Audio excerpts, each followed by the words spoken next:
Teks eksposisi, Sinta China Grum, kelas 10 IPS 1.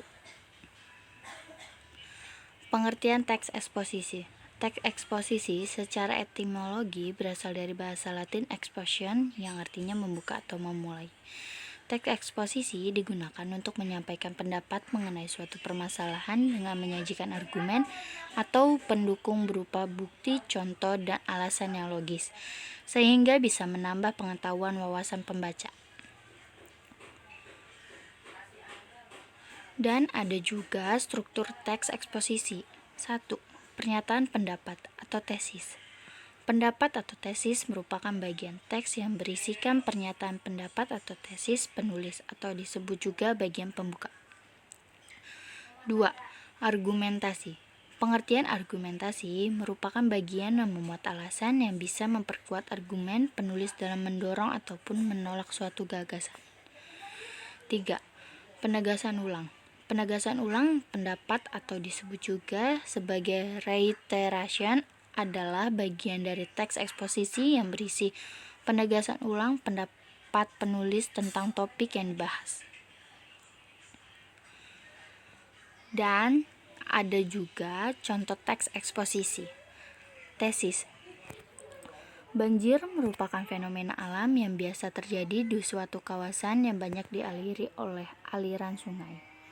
Secara sederhana, banjir dapat didefinisikan sebagai hadirnya air di suatu kawasan luas sehingga menutupi permukaan bumi kawasan tersebut. Dalam pengertian yang luas, banjir dapat diartikan sebagai suatu bagian dari siklus hidrologi, yaitu pada bagian air di permukaan bumi yang bergerak ke laut. Dalam siklus hidrologi, kita dapat melihat bahwa volume air yang mengalir di permukaan bumi dominan ditentukan oleh tingkat curah hujan dan tingkat peresapan air ke dalam tanah. Argumentasi. Banjir dapat dikategorikan berdasarkan mekanisme terjadinya dan berdasarkan posisi dari sumber banjir terhadap daerah yang digenanginya. Ada dua macam mekanis yang berbeda, yaitu berdasarkan mekanis terjadinya banjir dapat dibedakan menjadi banjir biasa atau reguler dan banjir tidak biasa atau irreguler. Pertama, banjir reguler terjadi akibat jumlah limpasan yang sangat banyak sehingga melampaui kapasitas dari pembuangan air yang ada atau existing drainage. Kedua, banjir irreguler terjadi akibat tsunami, gelombang pasang, atau keruntuhan dam atau dam break. Umumnya di Indonesia dilihat dari mekanisme terjadinya banjir yang terjadi seringkali banjir reguler, akan tetapi tidak menutup kemungkinan terjadi banjir irreguler.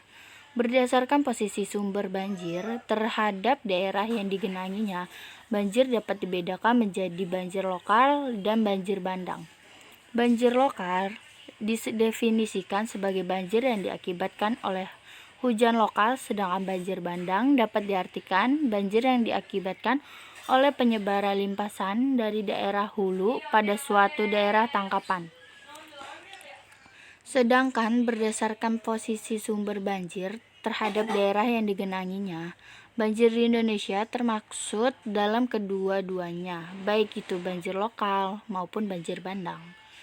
Sebagai contoh, banjir lokal adalah banjir yang sering terjadi di kota-kota besar di Indonesia, termasuk juga di Jakarta. Banjir di kota-kota besar biasanya disebabkan oleh membludaknya air yang ada di sungai dan jeleknya sistem drainase air. Banjir juga dapat menyebabkan beberapa penyakit seperti diare, kudis, panu, dan lain-lain. Untuk dapat menanggulangi banjir, tidak dapat hanya mengandalkan pemerintah saja, namun peran serta masyarakat. Pertama hal yang harus dilakukan adalah tidak membuang sampah ke sungai atau got-got yang ada di depan rumah agar penyerapan air dapat dilakukan dengan baik. Lalu diupayakan menggeruk kembali ke dalam sungai agar daya tampung akan lebih besar. Penegasan ulang. Dari penjelasan di atas dapat disimpulkan bahwa banjir adalah peristiwa yang terjadi ketika Aliran air yang berlebihan merendam daratan. Banjir juga dapat terjadi di sungai.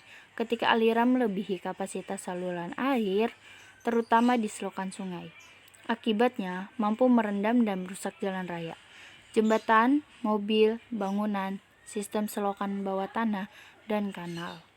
Kerugian dari segi harta dan jiwa manusia merupakan dampak lain dari terjadinya banjir. Sekian, terima kasih presentasi dari